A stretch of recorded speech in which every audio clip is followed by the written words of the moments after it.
Oke, cek, cek. Oke, udah ya. Oke, baik.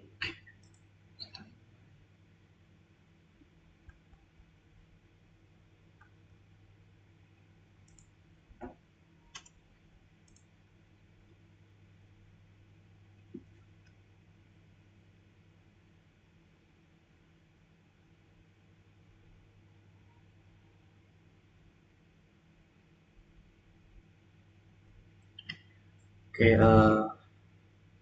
baik. Selamat siang semuanya. Perkenalkan, saya Mega Putu Caksono, NIM 23050 70087, Teknik Kimia 23 dari Orang B. Yang terhormat Bu Ibu Raden Lara Artanti Putri, STMT, selaku dosen pengampu mata kuliah proses industri pangan. Jadi di video kali saya akan memberikan di video kali ini saya akan memberikan sedikit edukasi mengenai fermentasi dari tempe gembus. Ya, oke. Tempe gembus sendiri merupakan makanan fermentasi yang berbahan dasar dari ampas tahu. Proses dari fermentasi tempe gembus sendiri, dia menggunakan jamur tempe atau ragi tempe ya, yang dapat mengubah ampas tahu menjadi produk dengan tekstur yang lebih padat dan cita rasa yang khas. Uniknya, meskipun berasal dari limbah, tempe gembus sendiri memiliki kandungan nutrisi yang cukup baik, walaupun tidak setara tempe yang dari kedelai ya. Di berbagai daerah, khususnya di Jawa Tengah dan Jawa Timur, tempe gembus ini telah jadi hidangan favorit yang sering diolah jadi berbagai macam hidangan yang bisa. Bahan utama pembuatan tempe gembus sendiri yaitu ada dua, yaitu dia menggunakan ampas tahu sebagai bahan utamanya dan juga ragi tempe. Ampas tahu yang masih mengandung nutrisi penting seperti protein, serat asam dan karbohidrat ya. Sedangkan ragi tempe yang mengandung kapang Rhizopus sp, dia ini berperan dalam bentuk struktur dan rasa dari tempe gembus itu sendiri. Dengan dua kombinasi bahan ini, limbah tahu, limbah dari tahu yang tadi ya dibuang karena itu bisa menjadi sumber pangan yang lebih sehat dan ekonomis timbang dibuang bisa jadi makanan. Lalu ada proses fermentasi tempe gembusnya. Yang pertama itu mempersiapkan ampas tahunya. Ampas tahu yang dikeringkan. Ya, ampas tahu itu dikeringkan dan diremas hingga teksturnya itu halus agar saat proses fermentasi nanti lebih optimal. Yang kedua, pencampuran dengan kaki tempe. Ampas tahu sudah dikeringkan tadi, kita campur dengan kaki tempe ya secara merata, tutupi seluruhan itu ya, agar pertumbuhan dari kapang tersebut ya kapang rhizopus tadi itu berlangsung secara sempurna, gitu, disebar dengan rata. Yang ketiga ada pembungkusan. Setelah tadi ditaburkan secara merata di ragi tempenya tadi, ragi tempe ditaburkan ke ampas tahu secara merata. Setelah itu hasil campuran tadi itu dibungkus dengan plastik berlubang atau bisa juga menggunakan daun pisang untuk menjaga sirkulasi udara yang dibutuhkan oleh kapang tersebut dalam berkembang biak. Ya, untuk proses fermentasinya sendiri, tempe gembus itu dibiarkan selama 48 jam dengan suhu optimal 30 sampai 37 derajat Celcius hingga micelum terbentuk dan mengikat ampas tahu tadi menjadi satu kesatuan yang lebih padat atau bisa dibilang tempe gembus. Faktor-faktor yang selanjutnya, faktor-faktor yang mempengaruhi fermentasi dari tempe gembus tadi ya, ya faktor yang bisa dibilang gimana supaya fermentasinya itu berhasil. Ya, di sini ada yang pertama suhu, suhu yang optimal untuk pertumbuhan kapang Rhizopus sp tadi dalam membentuk hasil tempe gembus. tadi ya, saat dicampurkan dengan ampas tahu, suhu optimalnya itu 30 sampai 37 derajat Celcius. Ya. Jika suhunya juga terlalu rendah, itu akan memperlambat fermentasi yang terjadi. Jika suhunya terlalu tinggi, justru bakteri ya, bakteri dari ragi tempe tadi, ya campur tempe kapang Rhizopus tadi itu akan mati itu kalau suhunya terlalu tinggi. Nggak bisa berkembang biak dia kalau suhunya tinggi, mati. Yang kedua ada kelembapan. Karena tadi kita bicara dengan suhu yang optimal, otomatis kelembapannya juga pas untuk kapak tadi berkembang biak.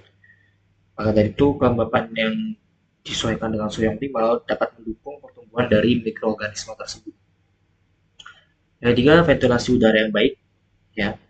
Selain menggunakan plastik yang dibolongkan dan daun pisang juga, itu dapat menstabilkan pertumbuhan dari mikroorganismenya secara optimal. Lalu yang terakhir, kualitas dan dosis dari ragi tempe itu sendiri, yang dimana dosis yang diberikan dan apa ya, kualitasnya itu juga harus baik, dosisnya juga pas. Karena kalau jika kebanyakan, ragi tempenya kebanyakan, pertumbuhannya tidak terkontrol, fermentasinya gagal. Terus kalau terlalu sedikit, nggak jadi-jadi tempe gembusnya. Jadi jumlah yang pas dengan takarannya pas dengan limbah tahunya, ampas tahunya, dan ragi yang pas itu bisa mengoptimalkan jalannya fermentasi dari tempe gembus. Manfaat yang diperoleh dari tempe gembus sendiri ya di apa? Jika konsumsi ini juga, yang pertama itu bisa menjadi sumber protein nabati. Meskipun protein dari tempe gembus ini lebih rendah dari tempe, tapi masih masuk dalam kategori tinggi protein ya. Protein tempe dari kedelai itu kan juga tinggi protein. Tempe gembus tuh di bawahnya satu dua tingkat lah, dibilang gitu ya. Walaupun nggak setinggi tempe kedelai, masih cukup sehat untuk dikonsumsi manusia. Terus kandungan serat yang di dalam tempe gembus ini itu lumayan tinggi, dapat membantu pencernaan dan baik untuk uh, teman-teman yang mau diet. Ya oke ada tempe sih, cuman tempe gembus juga bisa jadi pilihan gitu. Yang ketiga mengandung probiotik yang dapat meningkatkan kesehatan usus. Tempe gembus bisa buat dia bisa menghasilkan mikroba yang baik ya untuk mendukung kesehatan dari usus gitu. Lalu yang terakhir, tempe gembus ini ramah lingkungan. Karena apa? Dia memanfaatkan limbah limbah cair tahu yang mau dibuang ya dimanfaatkan menjadi produk. Produknya apa? Tempe gembus ya. Jadi sesuatu yang bernilai ketimbang dibuang ke lingkungan, ini diambil dan dimanfaatkan lagi jadi sebuah produk yang bisa menjadi nilai tambah seperti itu. Keberlanjutan dari tempe gembus ya di masyarakat, potensi dari tempe gembus ini ya itu potensinya cukup besar jika kita berbicara perkembangannya di masyarakat ya. Yang pertama bisa menjadi produk pangan alternatif. Tempe gembus ini bisa dikonsumsi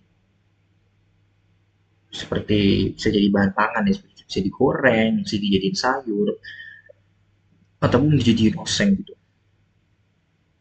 Yang kedua, mendukung ekonomi sirkular, di mana limbah tadi, limbah industri tahu yang mau dibuang dan ada potensi merusak lingkungan juga kalau dibuang ini diambil dan dimanfaatkan untuk jadi produk. Sebenarnya tadi menjadi produk yang bernilai ketimbang dibuang.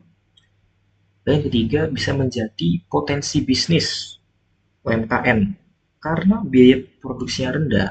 Kenapa rendah? Karena kita ngambil sisa, ngambil jadi bukan sampah sih, ngambil sisa dari pembuatan tahu, limbah sayur tahu itu kan mau dibuang, alias nggak ada harganya tuh, sedikit lah diambil untuk diolah lagi, difermentasi lagi menjadi produk lagi. Apa produknya? Tempe gembus.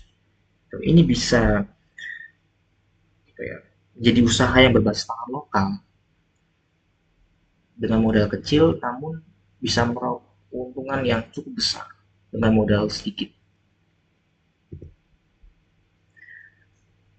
Inovasi kedepannya untuk pembuatan tempe gembus ya, bagaimana tempe gembus ini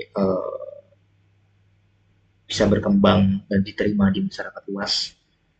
Kalau tadi kan dia tempe gembus ini populer di Jawa Tengah, Jawa Timur ya. Kalau di Jawa, di Jawa lah. Kalau di daerah lain kan kurang tahu lah gimana caranya itu. Yang pertama penggunaan kurikulum spesifik atau agar ini ya, menggunakan kurikulum spesifik atau strain kapak unggul untuk meningkatkan cita rasa dan kandungan gizi dari tempe gembus itu sendiri. Yang kedua, pengemasan lebih modern seperti kemasan vakum, penggunaan metode pengeringan yang dapat meningkatkan umur dari tempe gembus ini, dan juga dia lebih awet gitu. Bisa simpan lebih lama. Kalau sebelumnya kan pakai daun pisang, pakai plastik, menggunakan kemasan vakum, teknologi pengeringan, ini bisa meningkatkan apa ya, masa aktif, masa aktif, masa bisa dipangannya tempe gembus ini, umurnya lebih panjang. Yang terakhir, fortifikasi gizi, penambahan zat-zat gizi tambahan, misalnya seperti karena tadi protein tempe gembus itu kan tidak setinggi protein tempe kedelai biasa kan. Dengan penambahan gizi tambahan mungkin dengan makan tempe gembus dengan yang sudah ditambahkan dengan zat gizi protein tambahan atau vitamin itu bisa setara dengan tempe kedelai gitu. Meningkatkan nilai gizi dari tempe gembus ini sendiri. Seperti itu. Dan manfaatnya juga lebih sehat lagi. Itu mungkin untuk inovasi yang bisa dilakukan untuk tempe gembus ini. Oke, ini jurnal yang saya pakai ya untuk uh, dasar-dasar dari asal usul tempe gembus. Itu autornya Pak Ganjar I dan Pak Slamet. Ini jurnal tahun 2012. Tempe gembus hasil fermentasi ampas tahu. Penelitian gizi dan makanan, The Journal of Nutrition and Food Research. Ini linknya ada di bawah, bisa di copy lalu dicari, ada muncul.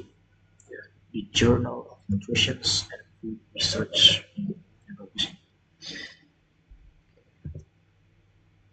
Oke, baik. Terima kasih Anda telah menonton video ini sampai akhir. Ya, kiranya yang saya sampaikan tadi mengenai tempe gembus, fermentasi tempe gembus ya, buat saudara-saudara yang mungkin belum tahu asal usul tempe gembus itu dari mana, bahannya apa, cara membuatnya apa, metode apa yang dipakai dalam pembuatannya, yang mungkin dan lain sebagainya. Saya harap video edukasi ini bisa memberi kita semua pengetahuan itu mengenai tempe gembus dan dari mana itu misalnya. Oke, baik, sekian video edukasi dari saya. Kurang lebihnya mohon maaf jika ada salah kata atau penggunaan kata yang kurang berkenan di hati saudara-saudara sekalian. Saya Michael Wicaksono, pamit undur diri. Terima kasih telah menonton video saya. Sekian.